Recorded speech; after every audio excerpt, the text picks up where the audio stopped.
சைதாப்பேட்டையில் மரியாதைக்குரிய பாராளுமன்ற உறுப்பினர் அவர்களின் தொகுதி மேம்பாட்டு நிதியிலிருந்து ரூபாய் 35,40,000 மதிப்பீட்டில் இங்கே ஒரு அங்கன்வாடி மையம் பல்நோக்கு கட்டிடம் ஒன்று திறந்து வைக்கப்பட்டிருக்கிறது. தென்சென்னையின் பாராளுமன்ற உறுப்பினர் மரியாதைக்குரிய சகோதரி தமிழச்சி தங்கபாண்டியன் அவர்கள் அவர் பாராளுமன்ற உறுப்பினராக தேர்ந்தெடுக்கப்பட்ட நாள் முதல் தொடர்ந்து அவருக்கு அளிக்கப்படும் பாராளுமன்ற தொகுதி மேம்பாட்டு நிதியை பாராளுமன்ற தொகுதிக்குட்பட்ட 6 சட்டமன்ற தொகுதிகள், குறிப்பாக சைதாப்பேட்டை, தியாகராய நகர், வேளச்சேரி, விருகம்பாக்கம், மயிலாப்பூர், சோழிங்கநல்லூர் என்று 6 சட்டமன்ற தொகுதிகளுக்கும் ஒவ்வொரு ஆண்டும் ஏதாவது ஒரு வகையிலான அடிப்படை வசதிகளை மேம்படுத்தும் பணிகளுக்காக தொடர்ந்து நிதியை தந்து அதை கட்டுவித்து மக்களின் பயன்பாட்டிற்கு கொண்டு வந்து கொண்டிருக்கிறார். அந்த வகையில் இன்றைக்கு சைதாப்பேட்டையில் இந்த பகுதி மக்களின் நீண்ட நாள் கோரிக்கைகளுள் ஒன்றாக இப்பகுதியில் இருக்கிற குழந்தைகளுக்கு ஒரு நல்ல அங்கன்வாடி மையம் ஒன்று வேண்டும் என்கின்ற கோரிக்கை வைக்கப்பட்டு வந்தது. இன்றைக்கு அந்த வகையில் 35,40,000 மதிப்பீட்டில் ஒரு அங்கன்வாடி மையம் கட்டி முடிக்கப்பட்டு தற்போது பயன்பாட்டிற்கு வந்திருக்கிறது. அதேபோல் அதை ஒட்டி காலியாக இருக்கிற இந்த இடத்தில் இந்த பகுதி மக்களுக்கான ரேஷன் கடை, இந்த பகுதியில் இருப்பவர்கள் ரேஷன் பொருட்களை வாங்க இதற்கு முன்னால் அசோக் நகருக்கு சென்று கொண்டிருந்தார்கள். கடந்த 2-3 ஆண்டுகளுக்கு முன்னால் அந்த நிலையை மாற்றி ஒரு 2-3 கிலோமீட்டர் பயணித்து வாங்க வேண்டிய அந்த நிலையை மாற்றி பக்கத்தில் இருக்கிற ஜாபர்கான்பேட்டை ஆர்விஐ நகர் விளையாட்டு திடலை ஒட்டி ஒரு புதிய கடை கொண்டு கட்டப்பட்டு அதில் மாற்றப்பட்டது. அதுவும் கூட இங்கிருந்து ஒரு 3/4 கிலோமீட்டர் அளவுக்கு செல்ல வேண்டும். இந்த பகுதியிலேயே ஒரு இடம் தற்போது தேர்வு செய்யப்பட்டிருக்கின்ற காரணத்தினால் இங்கே 2 புதிய ரேஷன் கடைகளை கட்டுவதற்கு சைதாப்பேட்டை தொகுதி சட்டமன்ற உறுப்பினர் மேம்பாட்டு நிதியிலிருந்து ரூபாய் 35,43,000 ரூபாய் தரப்பட்டிருக்கிறது. அந்த 2 ரேஷன் கடைகளை பொறுத்தவரை ஸ்டோர் ரூம் மற்றும் கழிவறை போன்ற பல்வேறு வசதிகளுடன் அந்த ரேஷன் கடைகள் கட்டப்பட இருக்கிறது. அதற்கான பணிகளை இப்போது தொடங்கி வைத்திருக்கிறோம். இதை தொடர்ந்து வஉசி பிளாக் அருகில் இந்த வட்டத்தின் மாநகராட்சி மன்ற உறுப்பினர் மரியாதைக்குரிய வழக்கறிஞர் ப. சுப்பிரமணியம் அவர்களுடைய வார்டு உறுப்பினர் மேம்பாட்டு நிதியிலிருந்து ரூபாய் 50 லட்சத்தில் அப்பகுதி இளைஞர்களின் கோரிக்கையினை ஏற்று உடற்பயிற்சி கூடம் ஒன்றும் கட்டப்படவிருக்கிறது. அந்த இடத்தை பொறுத்தவரை கடந்த காலங்களில் குறிப்பாக ஒரு 5-6 ஆண்டுகளுக்கு முன்னால் பயோகேஸ் சிஸ்டம் என்று ஒரு அமைப்பை ஏற்படுத்தி அதை சரியாக பராமரிப்பு இல்லாத காரணத்தினால் அப்பகுதி மக்களுக்கு மிகப்பெரிய அளவில் அது கொசு உற்பத்திகளின் கூடமாக மாறி அந்த பகுதி மக்களுக்கு ஒரு பெரிய அளவில் தொல்லையாக இருந்தது. அந்த மக்களின் கோரிக்கை ஏற்று மாமன்ற உறுப்பினர் திரு சுப்பிரமணியம் அவர்கள் 50 லட்சம் மதிப்பீட்டில் ஒரு உடற்பயிற்சி கூடம் கட்டுவதற்கு தன்னுடைய வார்டு உறுப்பினர் நிதியினை தந்திருக்கிறார். அந்த பணியும் தற்போது தொடங்கி வைக்கப்படவிருக்கிறது. அதைத் தொடர்ந்து சென்னை பள்ளிகளின் தரம் என்பது இன்றைக்கு மிகப்பெரிய அளவில் உயர்த்தப்பட்டு வருகிறது.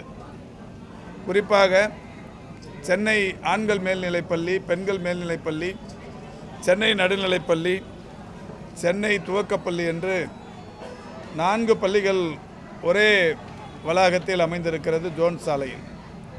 அங்கே இருக்கிற சென்னை துவக்கப்பள்ளி ஒன்று நீண்ட நாட்கள் ஆன கட்டிடம் என்பதால் அந்த கட்டிடத்தை இடித்து புதிய கட்டிடம் கட்ட வேண்டும் என்கின்ற வகையில் மாநகராட்சியின் மூலதன நிதியிலிருந்து ரூபாய் 5,75,00,000 மதிப்பீட்டில் 6 வகுப்பறைகள், கீழ்த்தளத்தில் 6 வகுப்பறைகள், 3 தளங்களில் 3 6 6 வகுப்பறைகள் என்கின்ற வகையில் 18 வகுப்பறைகள், சற்றொப்ப 20,000 சதுர அடி பரப்பில் புதிய கட்டடம் கட்டும் பணியும் தற்போது தொடங்கி வைக்கப்படவிருக்கிறது.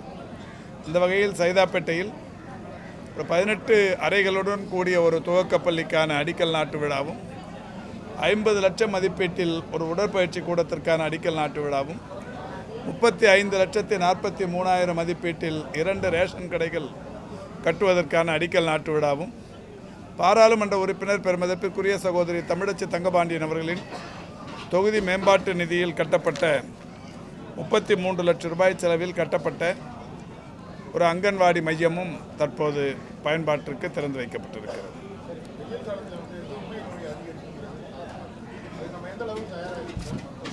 தொடர்ந்து பொது சுகாதாரம் மற்றும் நோய் தடுப்பு துறையின் சார்பில் எல்லா மாவட்டங்களிலும் இதற்கான விழிப்புணர்வை ஏப்ரல் முதல் வாரத்திலிருந்தே செய்து கொண்டிருக்கிறோம்.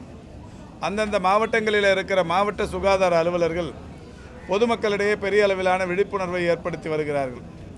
நீர் சத்து மிகுந்த பொருட்களை உண்ண வேண்டும் என்கின்ற வகையில் குறிப்பாக மோர், இளநீர், தர்பூசணி போன்ற உணவுப் பொருட்களை பயன்படுத்த வேண்டும் என்றும் அறிவுறுத்தப்படுகிறது. அதோடு மட்டுமல்லாது குழந்தைகள், கர்ப்பிணி தாய்மார்கள், வயது முதிர்ந்தவர்கள் காரணமில்லாமல் வேலை ஏதும் இல்லாமல் 10 மணி முதல் பிற்பகல் 3 மணி வரை வெளிநடமாட்டத்தை குறைத்து கொள்ள வேண்டும் என்றும் அறிவுறுத்தப்பட்டு பல்வேறு இடங்களில் அந்த விழிப்புணர்வு செய்யப்பட்டு வருகிறது.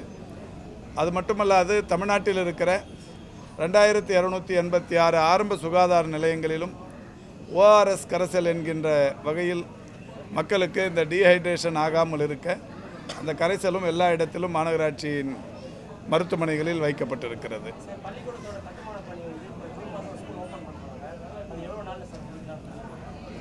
எப்படியா இருந்தாலும் 20,000 சதுரடிங்கிறதால ஒரு 3 to 6 months வரைக்கும் டைம் ஆகும்.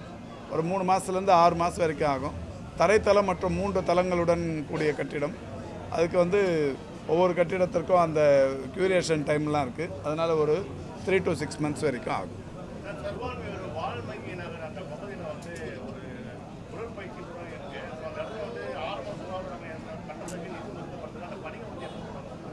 என்னங்க? வால்மீகி நகர், திருவான்மியூர். அது என்னாச்சு?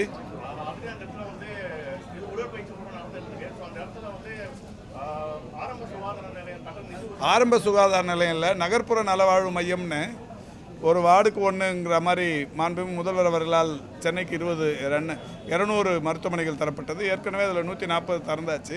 இப்போ 60ல் ஒரு 15-16க்கு இடம் இல்லாமல் இருக்குது.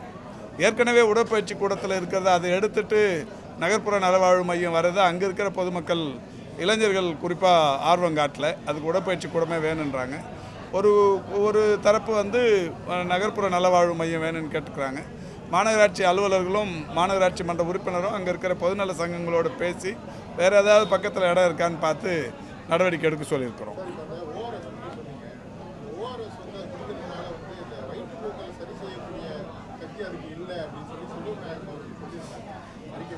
அது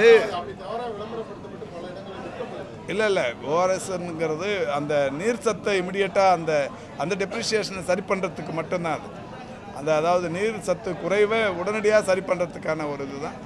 அதனால் பாதிப்பு ஒன்றும் இல்லை. அது அரசாங்கமே கூட கொடுத்துருக்கு.